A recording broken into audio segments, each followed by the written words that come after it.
Thanks, Jeff. Nice being here. Thank you very much for the opportunity. I recall when I walked in here many years ago as a teaching assistant to a guy called Harlow Landfair. I was teaching site construction as his assistant, and he walked in front of me with the first class, had a mug of coffee in his hand, cowboy boots, belt with his name at the back, and he jumped on the table and his legs were swinging, and he said, "Wow, class, this is Chris Mulder. You all get a kick out of the way he talks." So I hope you understand what I'm saying. If I talk funny, just raise your hand and I'll repeat. It's nice to be back here. It's always great to see what the students do and the work they do and the direction it's going.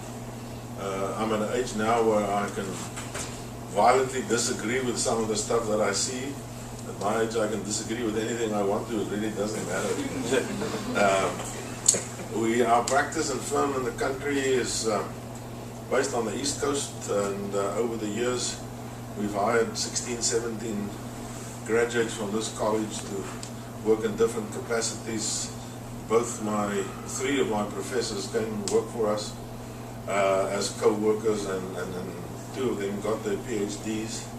Mike Murphy got his PhD at the University of Pretoria, and so did John Matlock. I came here to do my doctorate under them, and because there were no PhDs in the country at that time in South Africa, they had to do their PhD under me. It was quite exciting, not as a faculty member, but as an outside examiner or outside committee person. We've practiced over the years in multidisciplinary architects, landscape architects, urban designers, some engineers, ecologists, because we run a multidisciplinary practice in property development. We split the company in two about 10, 15 years ago, one just focusing on property development and the other focusing on the pure professional practice. My son is heading up the professional side now, and I said yesterday, they told me I'm taking too much space in the center, I've got to live on the edge. So I'm now living on the edge and doing weird things, but really exciting stuff. I alluded to some of the work we did yesterday, and we are on a very exciting project now. We're selling the first farm village for agricultural, contemporary agricultural, rural new town now in the country. It's based on agriculture, it's rural, it's without any city limits. We're creating our own municipal authority. We do our own internal service delivery, we do our own sewer works, water works, electrical substation. We've got fiber to the home, we've got electrical meters that reverses automatically, so you get credit if you energize, if you create energy on your roof into the grid, internal grid, and you pay if you use the grid, so it automatic debits and credits, all kinds of nice things. And it's taking on very nicely, and people said to me yesterday, who's buying? And we can talk about that later. And that's what I'm doing now. And I'm glad to be back here and glad to talk to you. Okay, so I've met with you all before, and we've had a chance to look at some projects. I'm also always rejuvenated to come back and to my alma mater and see the good things that you all are doing and learning. My road to having my own firm for the last 15 years came through public practice when I left here as a landscape architect. It has taken me a good while to get back or get to the place where I see the types of projects that I'm doing and aspire to take it another level to what Chris is doing. So I think the lesson you could take away from me being here is that I am here to learn, and I think if you're not learning, you're not living. And I aspire to what he's doing because he also doesn't know the answers to his problems, but he announced last night that he is in process, and that is the reality on projects. So what you get at the university is an ability to think through, look at the big picture. And I learned about land planning and overlaying and letting the land speak to me in the landscape architecture program, and was refreshed to see in his presentation. This is the same thing that he's doing, that we are doing in my firm, that we are small, but because of my background in public practice, I have a lot of connections to parks departments and the county and city. So I like to say I'm a small firm doing big projects because I'm often doing master plan communities, or right now doing some work for the Harris County Toll Road Authority, where we are doing the design, or we are trying to create the design for green sound walls that have not been done in that area. And so doing some new and different things, and a campus for one of the county commissioners that is going to be, I think, done through sustainable sites criteria that has only been piloted before, but really thinking about the compaction and the implications on the site by pre-assessing it. And this is very different in public development, so I'm hoping to make some strides and demonstrate some sound planning there. Okay, so quickly, Bradley, once you start off, you get an extra bit because you want to tell them about tonight's Rita thing. Okay, well, first of all, I'm Bradley Morales, I'm the president of Rita, and we are also having a Rita profit share tonight at Grub Burger Bar, so if anybody's interested, please go and make some Rita. It'll really help us out for the student organization. And I'm also a student in Master's of Land and Property Development with my wife. What do you want to tell them about yourself, apart from that, Bradley? Well, I graduated from here with geography, and pretty much everything I think about always reflects the differences between time and space. Go on, Jake. I'm Jake Rice. I'm a student of the Master's Land and Property Development Program, and I plan to run for governor one day. Wow. Mr. Governor. The Governator. Gentlemen? Hi, my name is Jeremy Cho from South Korea. Yeah, I'm studying MLB degree right now. And you'd really like to have that Red Bull can, wouldn't you? So can I have a question or just introduce myself? Hey? Right now, just introduce myself, or can I have a question? You can have a question, don't worry, you get a question. Not Oh, yet. yeah. Hey, wait. Give him. Not yet. Not yet. Not yet. Yeah. Let Sanaya say who she is. Hi, I'm Sanya. I'm from India, and this is my first year in MLB in India. I look forward to this program. Very positive. My name is Wendy Weatherly, and I'm in the Master of Architecture program.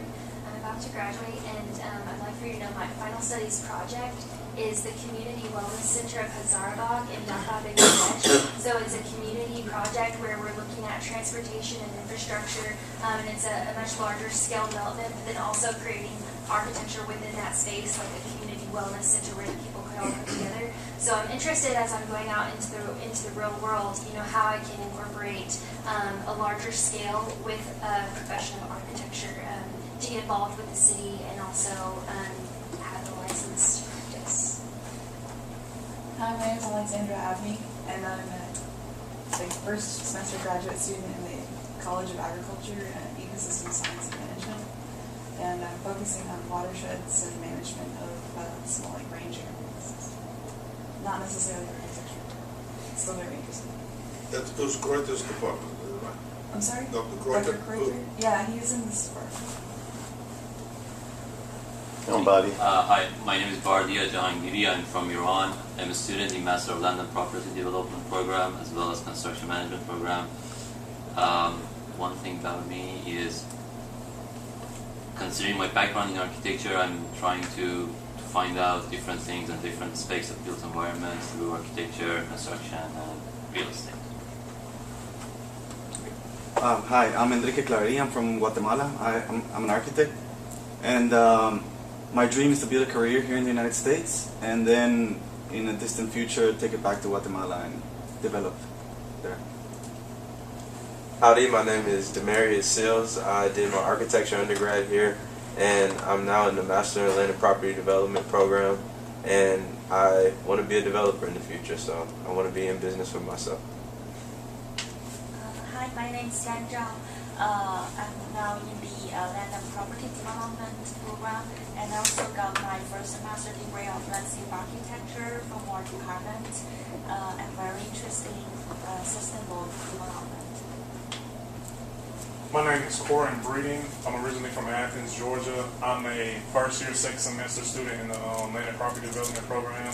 I have a background in landscape architecture, and I want to utilize both of my skill sets to help socioeconomically depressed neighborhoods. Hi, my name is Andres Castillo. I am from Honduras. I'm a Fulbright student, and I'm an architect, and I'm currently pursuing my master's in land property development. And over the summer, I'll be working on the first development near World Heritage Site back in my country. So that is something that I am trying to get something from everyone and learn from. Howdy, I'm Michael Hargrave. I'm in the MLPD program. My background is architecture. Before entering the program, I focus on historic preservation in San Antonio. Good morning, my name is Zane Beard. I'm a first semester student in the MLPD program. I actually spent a year working in Houston last year after I finished my undergrad. But I'm mostly interested in the development of communities around nature and utilizing nature to bring together societies and things like that. So I'm really excited to hear what you guys have to say today. National League opportunity here. Zane, show him your bruise. My bruise, it's healed up now. The governor did that to him on the weekend. I'm Philip Melton. I'm in the MLPD program. I'm interested in urban design, and then I'd like to get into international development. My name is Max Hartford. I have a background in urban and regional planning. I'm currently in the Master's in Land and Property Development.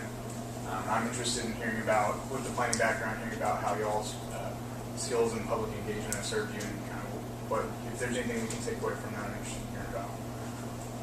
I'm Austin Fannin. I'm in the Land and Property Development program.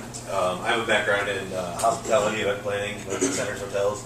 So I want to bring that together with kind of the development side. My name is Reginald Hawley. It's my first semester in the MLPD, and for background, I did it in business. So I'm just thinking, how can I implement the two together? I'm Chad Long. I'm in the accelerated program, getting my landscape architecture degree in the MLPD program as well. And I'd like to own my own firm someday and implement the sustainable practices of landscape architecture and all that with the developments that I'll be doing in the future. My name is Bi Chen, first year MLPD student from China. I was in the urban planning program for 1 semester, and I want to work in a development company in the future, focus on commercial development. Hi, my name is Nan Jiang. Here. I have my background of landscape architecture, and this is my second semester in MLPD program. And I came here most likely to learn for the different culture and to learn different knowledge, and I want to experience more in United States. I'm Lin Yuan. I'm also a MLPD program student. My background is landscape architecture and urban design. I would like to utilize what I learned to what I do after I'm done here. Okay, gentlemen, here's your chance to vie for the can, mate. The Holy Grail. Oh, yeah. Anyway, yesterday the presentation was really nice. I was really inspired after watching your previous development projects. And I can see uniqueness of your development because you are most of your projects are near by the water feature, near by the sea, and some projects related with the agriculture industry. And I want to ask, I went to Uganda in Africa to build a hospital before, and then to build a hospital I need to work with the government or the city, but they are so corrupted. There is so much corruption, so they require the money to build a hospital because that is a non-profit project. So I think most of people have the perception that Africa, the most people below the poverty level, and most of the politicians are corrupted. So I think you also have some kind of the similar problem. So I want to listen do you have any the kind of the experience when you work? Yeah, I think both of your statements are basically correct generally. There is a lot of corruption, and I don't think it's only in particular for Africa. The other corruption in other countries are just more sophisticated, and it's difficult to spot it all the time.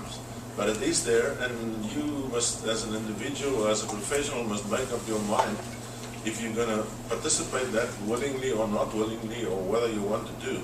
We have corruption that every time we ask for entitlements or approvals, and you go through the EIA process and all the entitlements and all the applications, invariably I'm being confronted. Mr. Mulder, your application goes before the committee tomorrow morning, but can we meet on neutral ground before the meeting? And that's a red flag immediately. You know, somebody's going to ask for money, and you must just be sorry. Tell me what you want to meet about, and then I'll tell you if I want to participate in the meeting. If you're asking for money, the answer is no. If you want to help and participate, and after the project is approved and there's opportunities for contractors or whatever to come in on an arm's length basis, I'm happy to discuss that.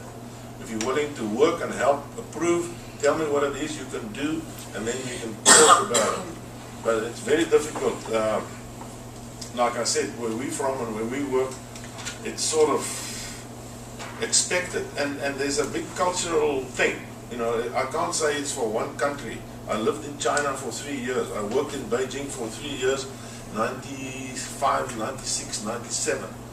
And we've learned a lot of things there. There's cultural differences, way people are doing business. People talk about the cost of doing business. People always tell you the cost of doing business. What is the cost of doing business? Is it bribery? Is it corruption? And you need to be very careful how you participate, because once you fall into that trap, and it's known, you're dead in the water. You will never get out of it, or you move town, or you move to another location. So you have to be very careful as property developers, and I think there's cultural difference where that guy's coming from, where he's coming from, where those ladies are coming from, where the guy from Honduras is coming from. I don't know what it is. There's corruption everywhere. It doesn't matter where it is. You know it. But it's up to you to decide how you're going to deal with it, and how far you can participate in it, or how far you can convince your client that, you know, it's not done. And people do it, and they make money, and they live with it. I just can't live with myself if that's the case. And if you're known for it, and you get respected, and you do the work. I said to the people, listen, there's money for everything. There's a feasibility study here. This is the cost, that's approval. Once the land's approved, once you got the stamp, there's money for everybody in there, depending on what you want to do. But before the time, the risk is too great. That's how we work, that's how I work. The risk is too great. I talk to guys, I say, put your land in the deal.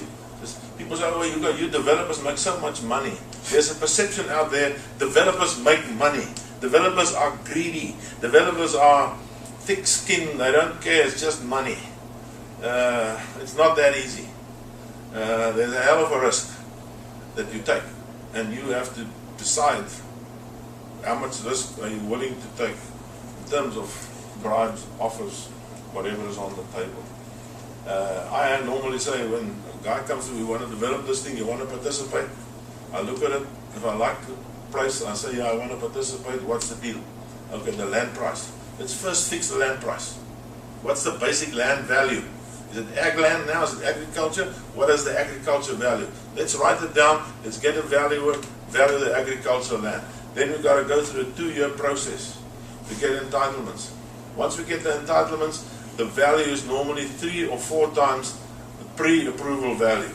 And once that value is established and it's there, we have a commodity that we can start trading and bartering with. Until then, there's no money. It's only risk and hard work. Okay, Corin, what's your tough question?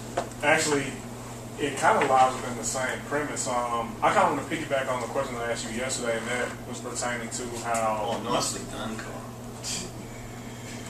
The question I asked you yesterday. I just want to remind you I asked the question yesterday. It's a cunning strategy there.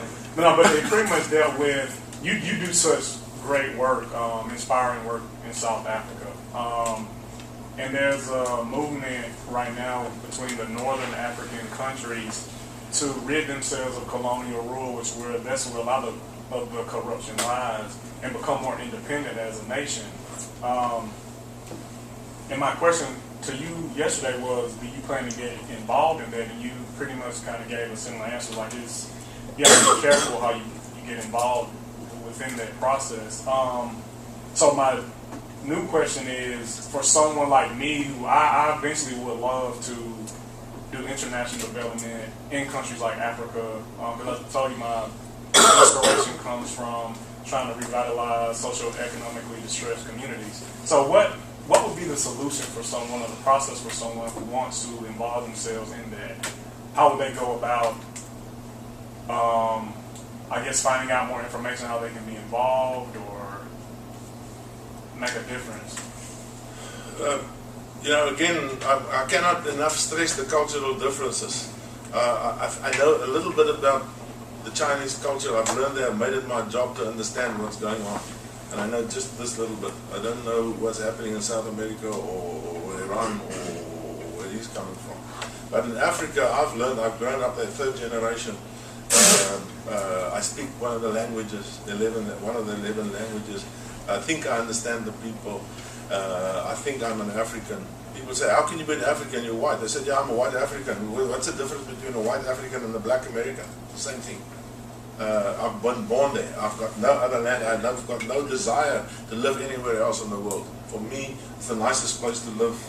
And I've been living in China, lived in America for 3 years. I've been in most parts of the world, and I don't want to live anywhere. I want to live there. I want to contribute there. But you need to understand the customs. I sat with people this morning from Kenya, and I said, how do you can't go in there with an American mindset. You've got to understand the culture. When we start talking projects like this, I find out who the tribal leaders are, who the chiefs are, who the spiritual leaders are, who the political leaders are, who the tribal leaders are, and you go and sit there, you make an appointment for 10 o'clock in the morning, you arrive there in the village, and somebody comes out and says, okay, thank you, welcome, we're waiting for the chief to open the door.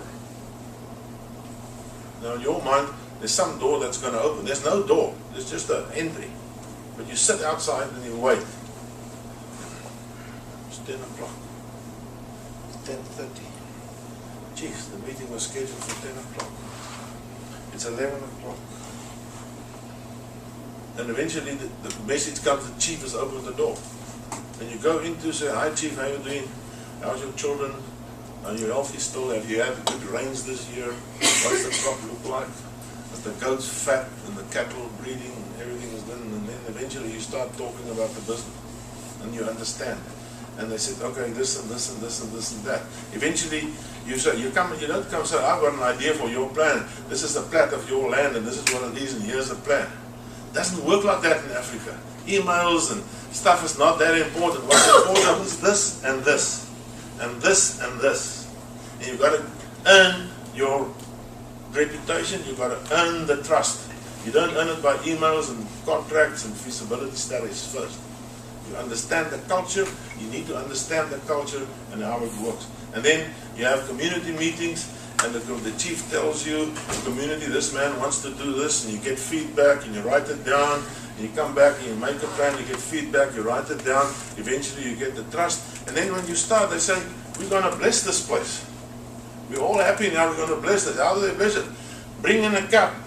When we slaughter the cow and the blood must flow and we We have a barbecue and we eat, and then we go bless this place. And then the community bless this place, and then you can start with your planning process.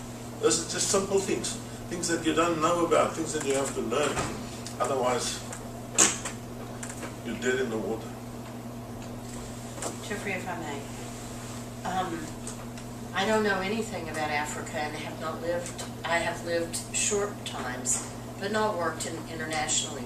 But his answer about every system has a way, and there is corruption every way. And so I am now doing some work for the county, but it's been a long time coming because I have not participated in all of the contributions. It's a far more sophisticated and very civil way that you contribute to political campaigns and do these things. But I have simply tried relationships are where I'm there. So on the public side, I worked with engineers and architects that are now my team members because we got to know each other there. So socio disadvantaged people are right there in Athens, Georgia, or here. But I call it bloom where you're planted. All of these principles are the same wherever I think you are. It's you got to live with yourself. You've got your own integrity level that you have to find in wherever you are and whatever you're doing. Wendy, you got a question? I got a question. Like you Chris, that's all. I just want to say, one thing. When I lived in China, I was fascinated by feng shui and the way the people do it. And I realized that, I later realized that there's very few, it's a very simple thing, very few casinos in the world where a feng shui master has not audited the building. And I've lived there and I've read about it, and I've realized, and I mentioned it yesterday, how the Incas in the South America and the Mayas and the Indians built buildings in certain spaces thousands of years ago. And those people knew exactly where to build. They didn't build on places where the human comfort zone was not compatible to where the people lived. And these guys knew it thousands of years ago. And I worked in my office one evening just as we planned Crossways. And we had the sales center planned out and worked out in an old milking parlor, a beautiful old stone building on the one side of the freeway. And I wanted to have this thing there and people can come into the sales center and they can experience farm life. And we had everything done. The surveys were in, the plans were done, and I walked out of the building while I was working late, and my daughter and son-in-law's got a very famous restaurant below our building, one of the top 10 in the country. And I walked out there, and there was a guy with a headlight on his head, poking through this restaurant. I got out and I said, "Excuse me, what are you doing?" He says, "I'm sorry, I'm a feng shui master. I've been asked by my client to audit why this business is so successful." And I said, "What's that new hand, a low pan?" He says, "Yes." I said, "Listen, come into my office." I unlocked my door, I went back into the sit down. "I want to talk to you." And he saw the drawings on the building, on the wall there of Crossways. And we started talking and talking. And he says, "What's that?" And I said, "It's a new project we did." And he said, "Where is it?" And I said, "It's there, but I can't afford you guys because they're very expensive." He says, "No, I've got 2 days, but since we've now become friends, I will come and look at this." So I said, "Great." And I had my whole design team in the car. 2 days later, offered him accommodation in the hotel. And we were sitting there, we're driving out to this place, and we arrived at where I want to build this, the sales center. And I walked out and I was like, come and look, there it is, and this is, and the guy got out of his car, and he had his low pan out, and he looked at us and he says, "Stop! I see a dagger." "What?" He said, "I see a dagger." And the sales agent, the sales lady, who grew up in that area, froze. She absolutely froze. And she said to me, "You know what happened on this farm 7 years ago? A woman was attacked by guys and they killed her with daggers and they ripped her apart in this house." I said, "What? Wait, And the guy said to me, guy said to me, you got to find another place. I don't have time. But there's a place across the road where there's a crack in the mountain and the good spirits are coming through the mountain, and you'll find that place. You've got enough skill to find that place. And I put everything on hold. And I went there the next week with a GPS. Now I must be on modern, not feng shui, or just my GPS in the forest looking for this place. And I found this place in the forest, a very grown up area, very bushy area. And I walked up and I looked around, and I saw there's a nice view to this side. And I looked around, I was dropping away that side. And I looked around, dropping away that side, and I said, GPS, locate this place to my office. Now 200 miles away. I walked in to get this place, walked in to get that place. Got it. And then they started clearing some of the alien vegetation. And there was this beautiful place today, the sales center is there, the most famous restaurant is there, and it's probably the best decision I ever made in my life.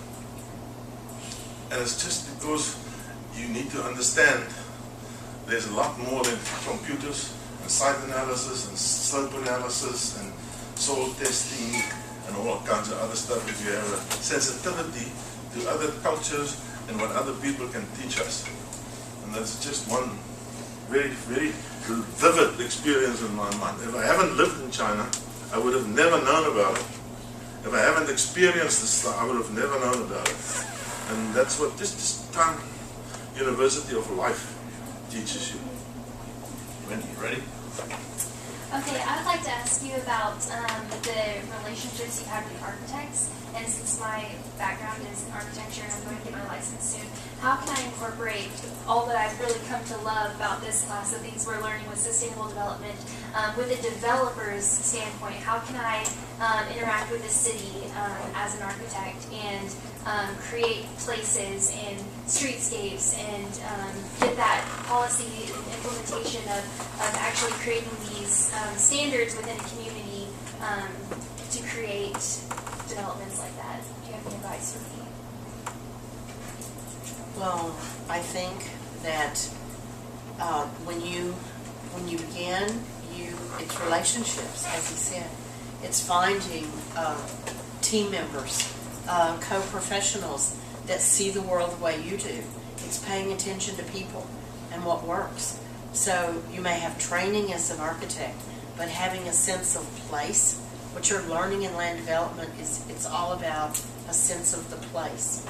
So if you continue to align yourself with paying attention to that and finding associates, finding even a job in a firm that produces the kinds of work, as you start out, you're always looking for alignment to these principles, because boy, you will be challenged around the workplace for many other kinds of opportunity that are not aligned with what you've found to be your course.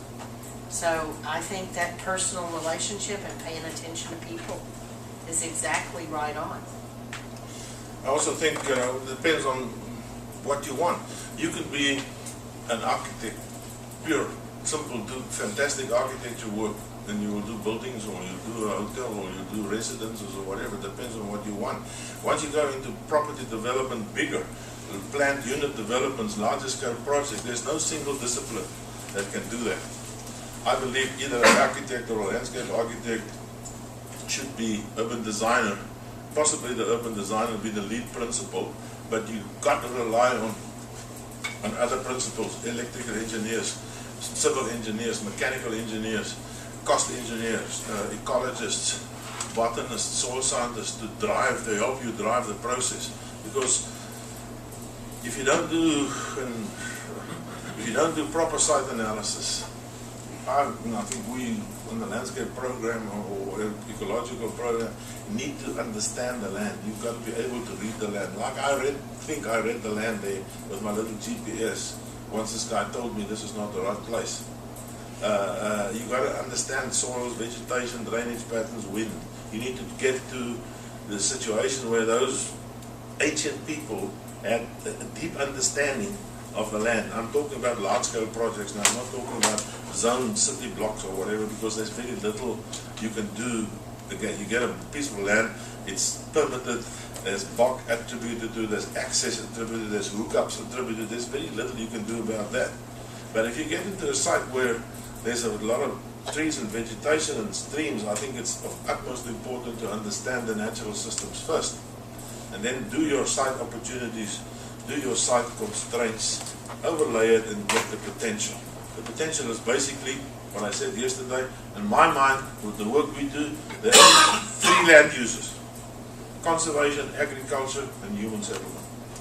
And if we're sensitive about that, and we map out the agriculture land, we map out the conservation land, focus on the remainder, which is normally not good for agriculture, not good for conservation. It's like leftover.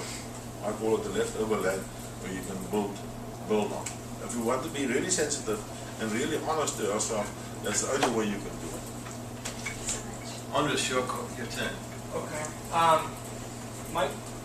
My question is in regards to seed capital. I've recently been posed with a challenge where the developer has no money and the client has a lot of land but no money.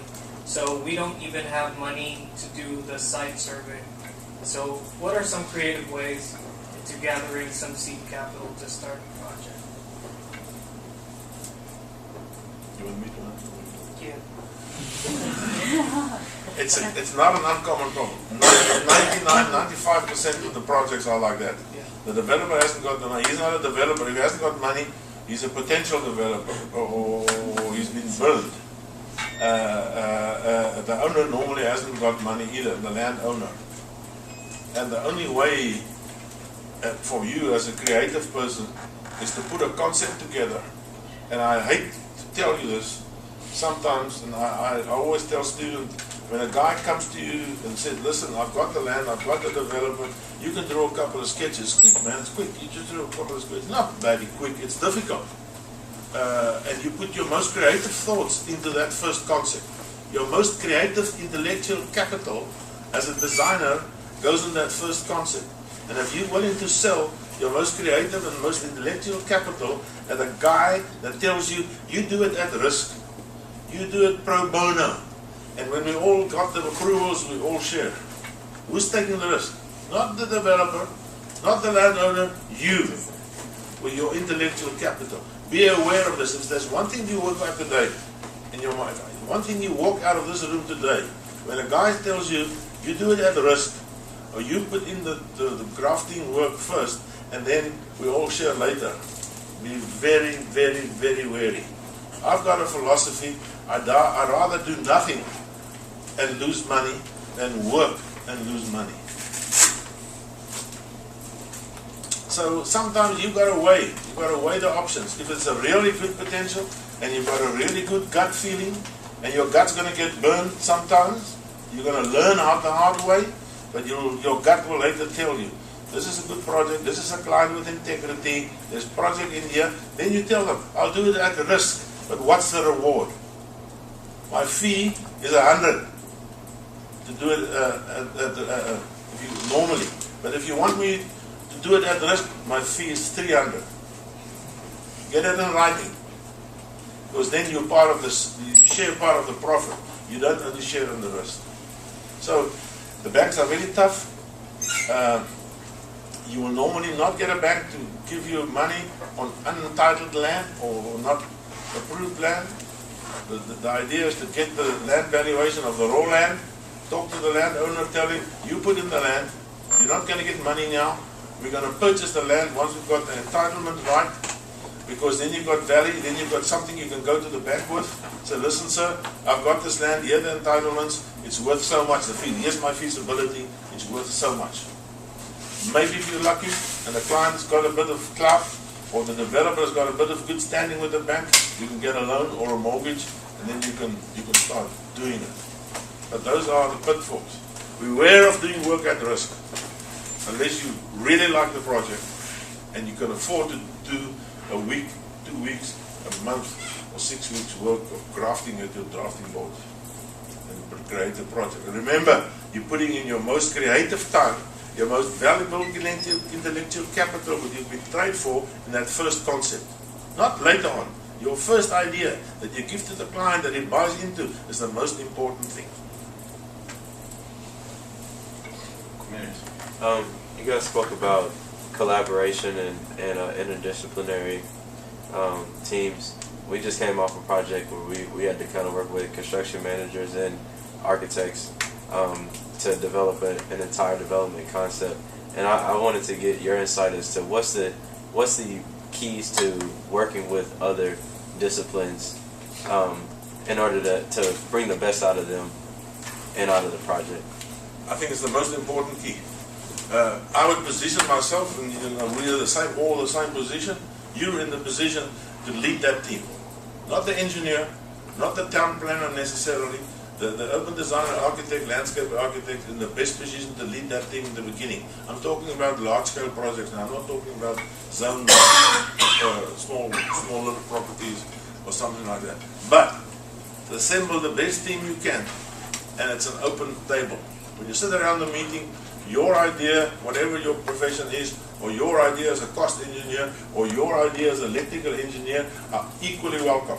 You can critique the urban designer can critique the electrical engineer can critique this guy. Let's have it open, guys.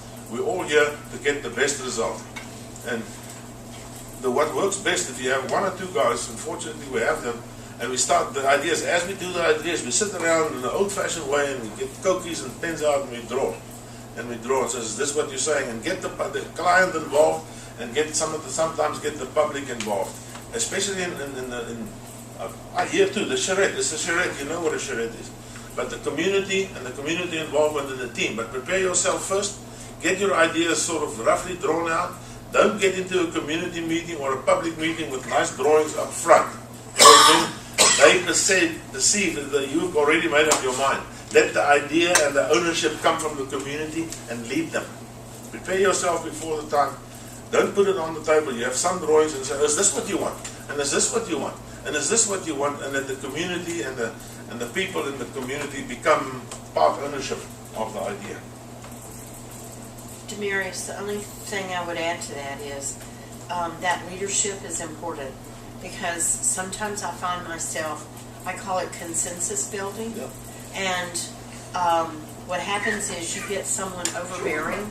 You get the architect or one of the civil engineer that is shooting down everybody's ideas. So your leadership comes from reminding the group of the ground rules and equalizing the input so that there is no imbalance that shuts down your process. Now that's kind of internal team. And he described the public process beautifully. But internally, you've got to get your team aligned before you would ever have a public meeting. But your process is that I believe in the process. I believe it's valid for the electrical engineer to tell the architect that the structure he's just shown is out of scale with the building and critiquing that. And the architect is saying, you're an electrical engineer, you can't say that. Wrong. Everybody has ideas. And you heard Betsy on our project at Mandolin Gardens that they've never been included. They're the soils people, and they're included with my contractors. And I've got concrete guys saying, why are we in this meeting? Because we're the hardscape people. Because you're not dumping on what she's getting ready to enrich, and we're all in this. So where are we going to dump your scraps? How are we going to manage? This is our home for the next year. So building that respect, if they didn't come to the table with it, but that goes back to choosing the right players. But you are building it by your leadership in the process. And the architect question, I think, Wendy, you said the reason we come back to LAs or urban planners leading a project is because it's the big picture and the building is often a part of it. So the worst architecture I see is when their focus is on the building and not the whole area. So development is about looking at the whole. That's right. There's one more important thing. One of the most important members of your team, of your design team and your planning team, is your realtor. All the projects we're involved in is sales driven. You can have the nicest project, the nicest graphic, the best feasibilities. If somebody doesn't sell it, you're dead.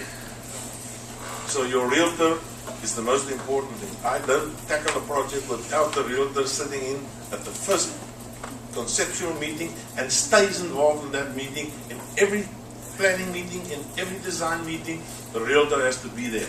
She or he needs to understand the products that you develop and you put on the market, the housing units, the commercial units exactly, and they've got a responsibility. They've got to participate, because once we're ready, once we got the plan, and I've done it now, I'm waiting for the feasibility tonight or tomorrow to arrive at my computer on this project. I want to see her pricing. There are 2,000 lots in that development. She's priced everyone. I pay her a fee up front to price everyone. And she's going to be responsible for it. Right through the project until we start selling. I don't want her to come when we're ready to sell in the market. Oh, this is too expensive, or we didn't price it. I said, no. You were involved right from the start. You take that responsibility. It's your responsibility. So your realtor is really important, because in the end she's or he's got to sell it. And the responsibility of the pricing needs to be in there. Otherwise, and you'll get the big companies, you get the big realtor companies. As soon as you got your entitlements and the thing hit the newspapers, oh, Mr. So-and-so, we've got this big real company, we can sell your project, but you don't squat now, my bro. You don't know squat about how this thing developed. I've got my people, they're there. And we sell mostly our own stuff. Put up a sales center, equip it, brand it, brochures, web, Facebook, everything. It's possible for other realtors to come and sell, and we do now. But you must get a realtor involved with some passion about the project to come and price and help you price. Michael? So I had a question about Beeson Island, which is just a really cool project. Did you have any issues? My pet subject. Did you have any issues with getting it entitled as residential, and then anybody saying like, oh, you can't go chop up this island and make all these canals? For 7 years. It took me longer to get the entitlements in the most sensitive estuary in the country than to sell it, dig it, build it, and build it out. We built 100 houses a year for 7 years, and we were done. And sold it out in 7 years, and it took 7 years of environmental studies. The people chased me out of the city hall in that town. It was a public meetings, they chased me out. They really tough guys. The guy stood up, but you see what stands on that door? Exit. You know what that means? It means, I don't say the word, you know what it means. Get out. I was chased out of the city hall, not once, many times. But I had the team behind me, and I had the backup, and I had the knowledge, and we had the analysis. And it slowly changed. There are still people today, they have placards or posters up in the streets, in the shops, you know, about dead fish somewhere in Brazil, where a sewer spill went into the water and the fish came belly up, floating, bloated fish. So this is what's going to happen. Yeah. But they had no alternative. There was a lumber factory, belching smoke, polluting. They wanted a park. Who's going to pay for the park? Who's going to do it? And you get it as a developer, or and you'll have to be honest with yourself and say, this is what we can do. And you've got to convince the authorities. Eventually we did. There's a seahorse, a very endangered seahorse species in the lagoon. There was a PhD girl who studied seahorses and said, we're going to create seahorse soup here by the propellers of the boats chopping up the seahorses. Today it's just the opposite. The seahorses are in the canals, marine life, fantastic. And you've just got to believe what you've done is the right thing, and your team with you. And of course, the proof of the pudding, if it sells, it's working. To me, the best big feeling I get now, I'm withdrawn there, I just live there, not involved in any committee or chairmanship of the homeowners or nothing. And then people say, hey, Chris, how are you doing? I said, I'm fine. He said, yeah, look, it's a lovely day. Look at these trees, aren't they lovely? And you know what? We got much more than what we bargained for. We've got much more than what we paid for. To me, that's the best thing ever. But people tell me I got more than what I bargained for. Thank you. Well, you know, Chris Mulder saying he believes in it is not just an airy-fairy belief. It's based on relooking sound science, getting all the people in. So just an arbitrary belief is not the message. It is a well-founded, well-researched, vetted with people who don't agree with you and checking that. You know, so either of us in a public meeting, we've both had experiences that were not so pleasant when you're pushing through to a new paradigm. But that belief comes from doing your homework and behind the placards, hearing their objective and going quietly and checking and making sure that that is covered and that you've thought through that mitigation or whatever has to be done soundly.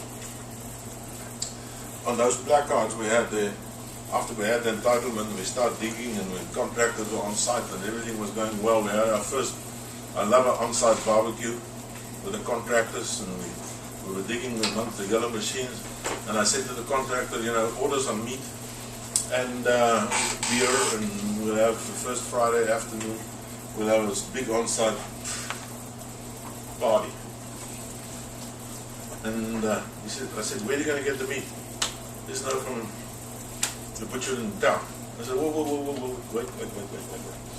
For all these years I had a book of newspaper clippings and people who protested, and there was even an advert, AIDS, AIDS, against the development, insensitive development, destruction, and you know the like acronym for AIDS and this big thing in the garden in the paper.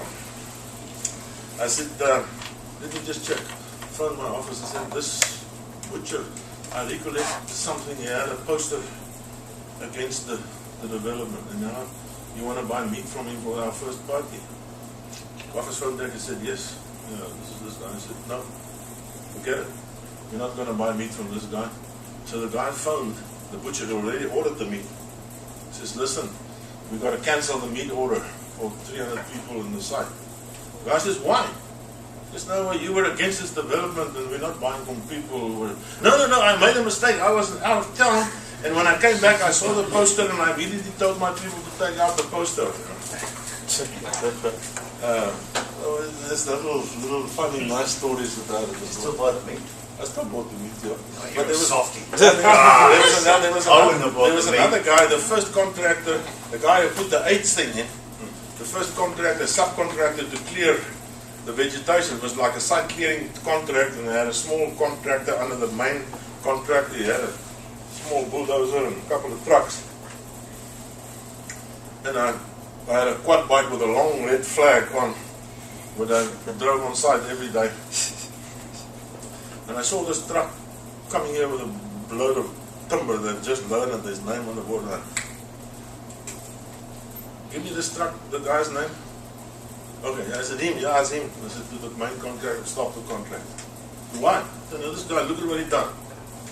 I tell you what, I'll send him an email and say, is this your truck on this side, and is this your ad that you put in the paper on AIDS?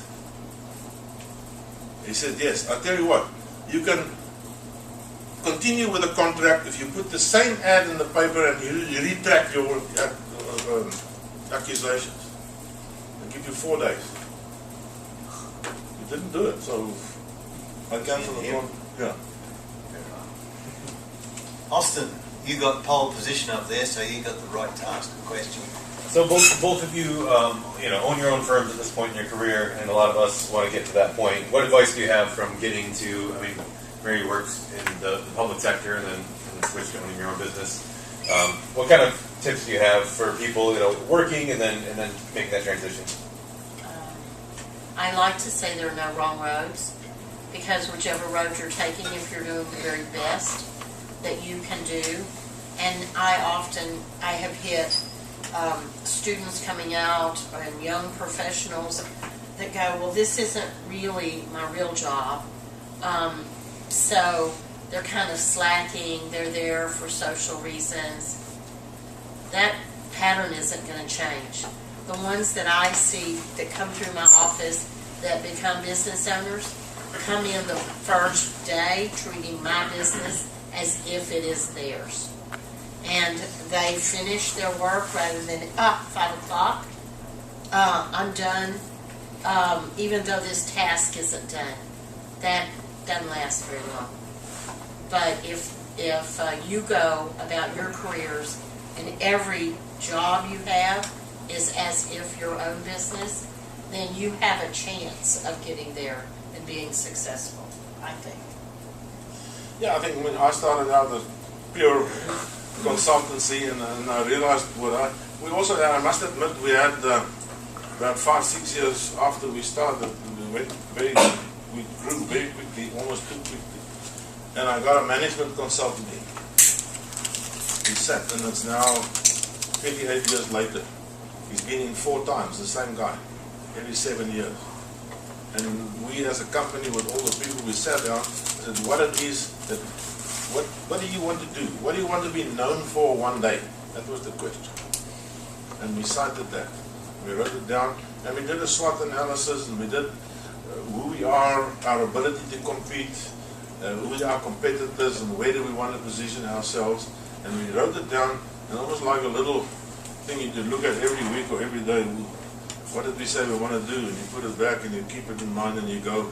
And after 7 years, we did it again, and yeah, we were still feeling the same way in the stuff we had to do. So we need to get outside people to help you focus, because there's so much to do, there's so much work. I said many times, we work too hard and we think too little. You got to stand back and think about the direction, think about what you want to do, think about what it is that you like to do. I think that the most difficult thing in the work is to hate what you're doing. To get up every morning and hate every moment. To me, what I'm doing is like, I'm doing 7 days a week.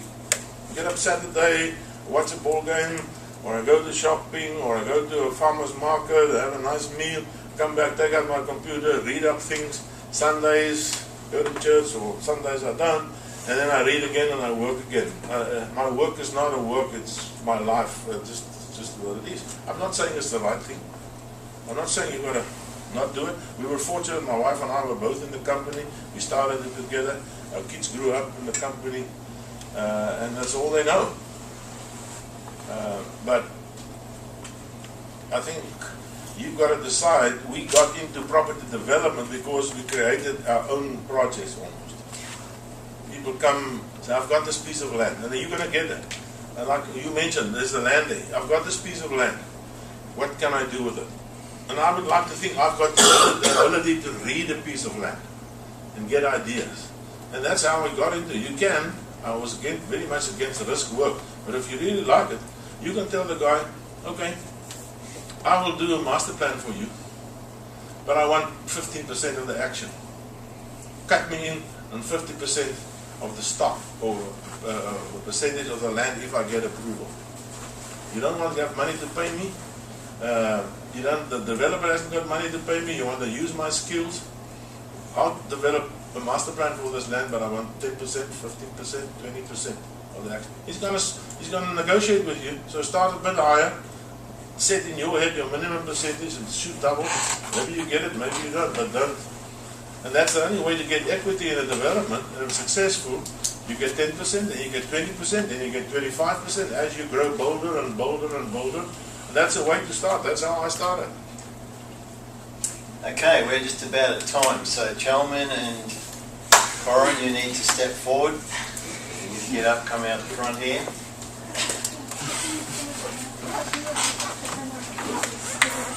Might just stand over by Merrie there. So Chris, you need to think back. Which one of these two has actually asked the most difficult question? The most difficult question didn't come from these two. It came from somebody else. No, you're not allowed. One of these two that's got to get. Who's going to get it, Chris? You're a developer. You can make decisions. Is it Mr. Corruption here or Mr. Sucker? Mr. Corruption. There's the consolation prize. That's the one you just drink out. I know. Put your hands together. Okay, thank you very much for a great semester, and thank you very much, Yeah, Chris. congratulations, guys, for graduating if you are. And, I think when you're governor one day, you know. Oh, there is one last question. I won't say who it came from, but we all want to know how many cows or people have been eaten at Crossways by lions. None. None. And why is that? Have you got lion repellent or what? No, I use lion dung to scare off the baboon. Yeah. True. Are there any lions or any? No, they're leopards, but the lions are not there anymore. Really, they're gone. How many people have been killed by that? Leopards don't kill people. They kill baboons. People have been killed by cows. Yeah, of course. Bulls. They're the more dangerous. But you use lion dung, the baboons get away. They don't like lions. So if you've learned nothing else out of this lecture this morning, lion dung's good for scaring away baboons. Okay? Thanks, folks. See ya.